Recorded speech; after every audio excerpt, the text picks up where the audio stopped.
এয়া গোলাপ পিঠা ৰেডি হৈ গ'ল। এয়া দেখিছেনে কিমান ধুনীয়া গোলাপ পিঠা বনাই দেখুৱাম আজি আপোনালোকক একেবাৰে সহজ পদ্ধতিত আৰু খাবলৈ বহুত বেছি ভাল লাগে, দেখিবলৈও বহুত ধুনীয়া। তাৰ বাবে প্ৰয়োজনীয় বস্তুখিনি দেখুৱাই ল'ম। এয়া হৈছে ৰিফাইন, এইটো আমাক ভাজিবলৈহে লাগিব। ৰিফাইন আপোনালোকে ইচ্ছা কৰিলে মিঠাতেলতো ভাজিব পাৰিব, একো কথা নাই। আৰু এয়া হৈছে এগিলাচ গুড় লৈছোঁ মই। গুড়খিনিত যিহেতুকে আমি গোলাপ পিঠাকেইটা তিয়াব লাগিব, সেইবাবে গুড় লৈছোঁ এইখিনি। পগাই লোৱা গুড় এইখিনি। আৰু এয়া হৈছে আমাৰ আটা একাপ। আৰু এয়া একাপ চাউলৰ গুড়ি। লগতে এয়া অকণমান নিমখ লৈছোঁ আন্দাজমতে।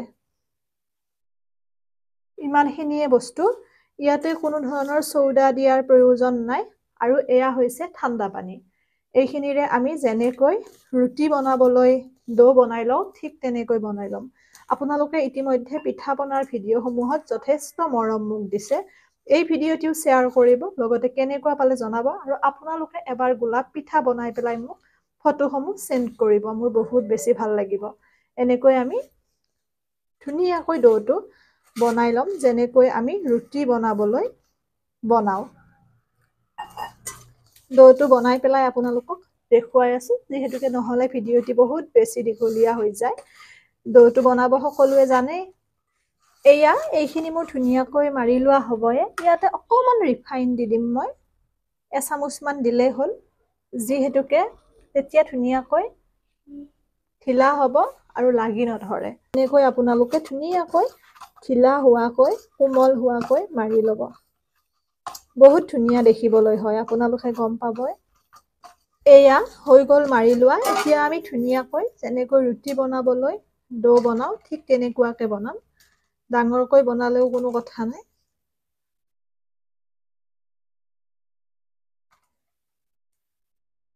এনেকৈ ডোটো বনাই ল'ম।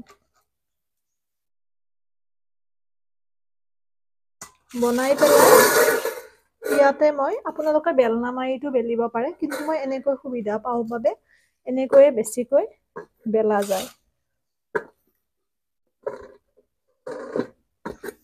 এনেকৈ আপোনালোকে বেলিব। মই প্ৰচেছটো দেখুৱাই যাম, আপোনালোকে চাই যাব। এয়া মোৰ হৈ গ'ল, দেখিছে। এইখন বহুত বেছি ধুনীয়া হোৱাৰ প্ৰয়োজন নাই, যিহেতুকে সৰু সৰুকে কাটিব লাগিব। এনেকৈ এটা গ্লাছৰ সহায়ত কাটিব আপোনালোকে, তেতিয়া ধুনীয়া শ্বেপ ল'ব। এয়া এনেকৈ মই যেনেকৈ দেখুৱাই গৈছোঁ চাই যাব। আৰু অপ্ৰয়োজনীয়খিনি উলিয়াই পেলাই পুনৰ আমি বনাব পাৰিম। চাবচোন কিমান ধুনীয়া গোলাপ হ'ব। এয়া এনেকৈ কৰি পেলাই চাব। এনেকৈ দিব এখন, এখনৰ ওপৰত পুনৰ এখন দিব।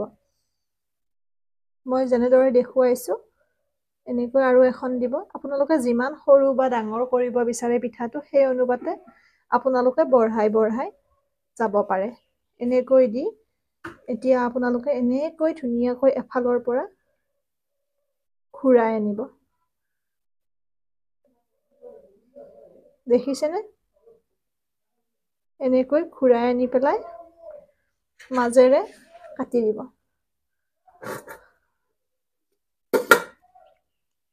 এয়া এনেকৈ আপোনালোকে পাহিকেইটা মেলি দিব।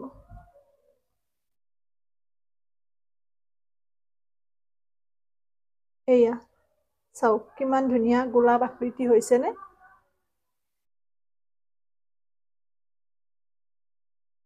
এনেকৈ আমি ইয়াতে থম আৰু গোটেই কেইটা বনাম। চাওক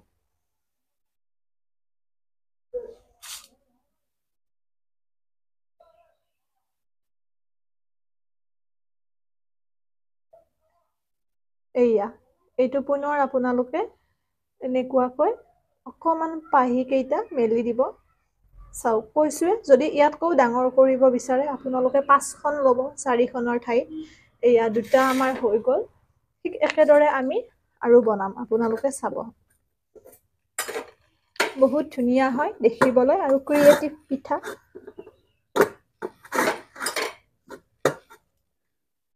এনেকৈ আপোনালোকে বেলিব। বেলাটো সকলোৱে জানে। এনেকৈ আচলতে কাঁহীখনত বেলিলে মই বহুত সুবিধা পাওঁ, সেইবাবে বেলিছোঁ।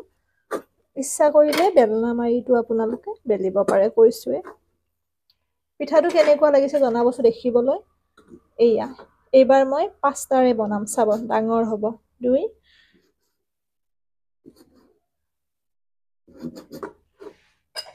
এইয়া, অপ্ৰয়োজনীয় অংশখিনিৰে আমি পুনৰ ব্যৱহাৰ কৰিম।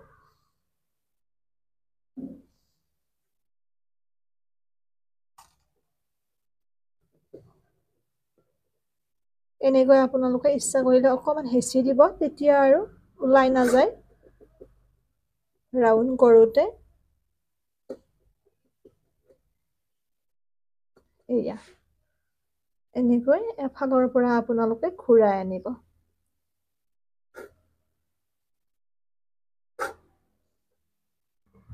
আনি পেলাই সোঁমাজেৰে আপোনালোকে কাটি দিব, একেবাৰতে 2টা হৈ যায়। এইয়া, এনেকৈ পাহিকেইটা মেলি দিব।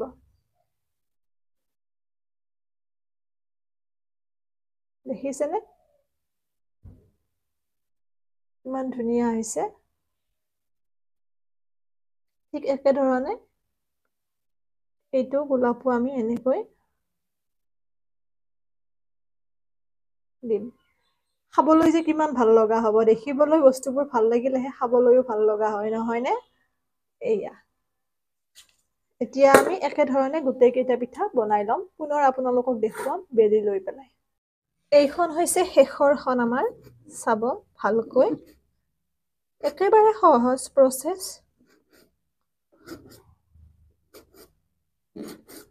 পানীপুৰি বনাওঁতেও আমি এনেকৈ ধুনীয়াকৈ গ্লাছেৰে যদিহে কাটি লওঁ, তেতিয়া একে চেপতে হয় আৰু একে সমান হয়। এইয়া, চাব কেনেকৈ কি কৰিম। এনেকৈ দিব, অকণমান হেঁচি দিব। যদি কিবা কাৰণত পিঠাখন অকণমান লাগি থকা যেন হয়, লাগি ধৰা যেন হয়, আপোনালোকে অকণমান পিঠাগুড়ি বা অকণমান আটা দি পেলাইও কৰিব পাৰে।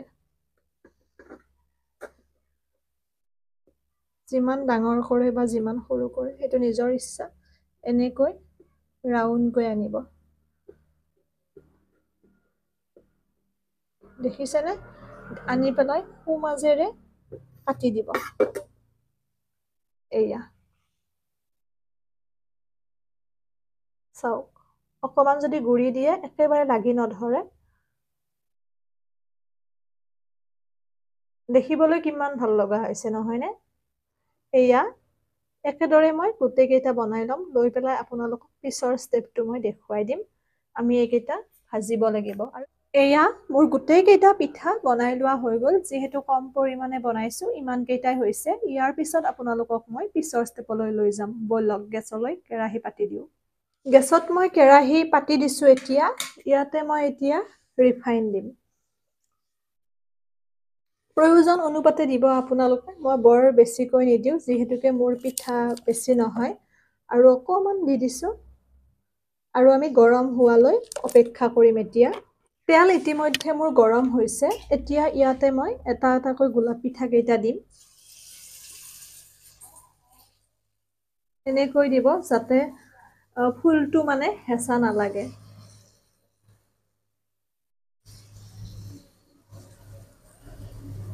মই গোটেইকেইটা একেলগে দিছোঁ, যিহেতুকে কম পৰিমাণে বনাইছোঁ।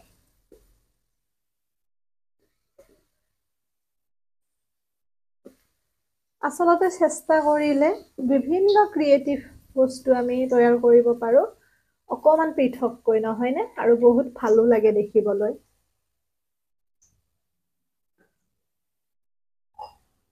এইখিনি এতিয়া আমি ভাজিম ৰঙচুৱা হোৱা পৰ্যন্ত। এনেকৈ পিঠাকেইটা আপোনালোকে ভাজিব। একো কথা নাই, লৰচৰ কৰি দিলেও ভাগি নাযায়।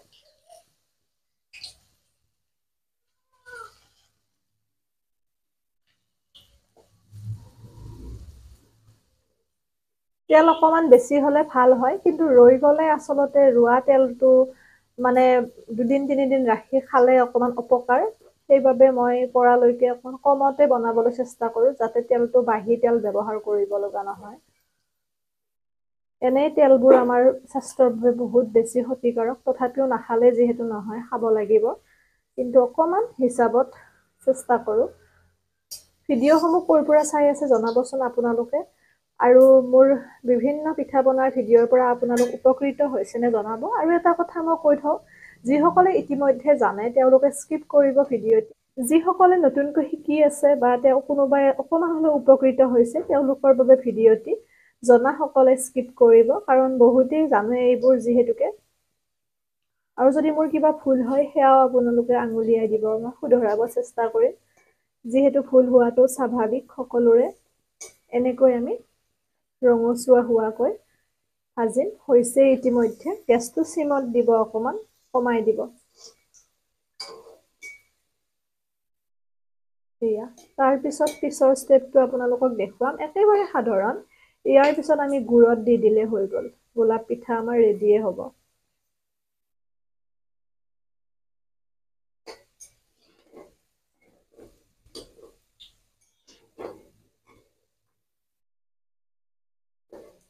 এনেকৈ আপোনালোকে ফ্ৰাই নকৰি পেলাই ধুনীয়াকৈ সিজাইও খাব পাৰে। এই আকৃতিত বনাই পেলাই, ধৰি লওক আপোনালোকে গাখীৰত দি পেলাই খাব পাৰে ক্ষীৰ পিঠাৰ নিচিনাকৈ, বা আপোনালোকে মহুৰা পিঠাৰ নিচিনাকৈ পানীত দি খাব পাৰে সিজাই। এইখিনি মোৰ হৈ গ'ল, এতিয়া মই নমাম। নমাই পেলাই আপোনালোকক দেখুৱাই আছো পিছৰ ষ্টেপ। এতিয়া মই গেছত চচপেন এটা দি দিছোঁ, আপোনালোকে ইচ্ছা কৰিলে কেৰাহীটো পাৰে, কিন্তু মই ইয়াতে কৰিম। ইয়াতে মই গুড়খিনি দি দিছোঁ। আচলতে গৰম হৈ গ'ল চচপেনটো অকমান, লগতে অকমান পানী দিছোঁ, যিহেতু পিঠাকেইটা আমাৰ পানীত ডুব যাব লাগিব, মানে পানীত যাব লাগিব তলত, সেইবাবে অকমান পানী দি দিছোঁ মই গুড়ৰ লগত। এতিয়া মই এই গুড়খিনিত পিঠাকেইটা দি দিম, আমাৰ যিকেইটা গোলাপ পিঠা। তেতিয়া ধুনীয়াকৈ সিজি যাব আৰু মিঠাটো সোমাই যাব। এনেকৈ আমি দি দিম উতলা পৰ্যন্ত, মানে গুড়টো আমাৰ কমি যাব লাগিব, সেইবাবে অকমান পানী ব্যৱহাৰ কৰিছোঁ। বহুত বেছি গোটা গুড় হ'লে পানীটো নহ'লে সিজি নাযাব আমাৰ পিঠাকেইটা গুড়ত। এতিয়া আমি এইখিনি উতলালে অপেক্ষা কৰিম। এনেকৈ উতলাৰ অন্তত প্ৰায় 10 মিনিট সময় আমি এনেকৈ এইখিনি সিজাব লাগিব, তেতিয়া ধুনীয়া ঢিলা হ'ব, সকলোৱে খাব পাৰিব, সৰু ল'ৰা ছোৱালীৰ পৰা বয়সস্থ লোকলৈ। কিন্তু যদি আমি ভালকৈ নিসিজাও তেতিয়াহ'লে অকমান টান টান ভাৱ এটা থাকিব পাৰে, যিহেতু আমি এইখিনি ভাজিছোঁ। কিন্তু এনেকৈ আমি 10 মিনিট সময় উতলোৱাৰ পিছত বহুত ধুনীয়া হ'ব, লগতে গুড়খিনিও আমাৰ ডাঠ হ'ব, খাবলৈ ভাল লগা হ'ব। মই আপোনালোকক দেখুৱাই আছোঁ খোৱাৰ পিছত। মোৰ গোলাপ পিঠাকেইটা ইতিমধ্যে ৰেডি হৈ গ'ল। দেখিছেনে কিমান ধুনীয়া হৈছে দেখিবলৈ, খাবলৈও ইমানেই ভাল লগা হয়। আপোনালোকেও বনাব, আৰু বনাই পেলাই মোক ফটো এখন দিবলৈ নাপাহৰিব, আৰু কেনেকুৱা পালে খাই পেলাই জনাব। লগতে আপোনালোকে আলহী অতিথিকো দিব পাৰিব। চাওক কিমান যে ধুনীয়া দেখিবলৈ। ভিডিঅ'টি আৰু বৰ বেছি দীঘলীয়া নকৰোঁ আজিৰ, ইমানতে এৰিছোঁ। পুনৰ নতুন ভিডিঅ' এটিৰে আপোনালোকক লগ পাম।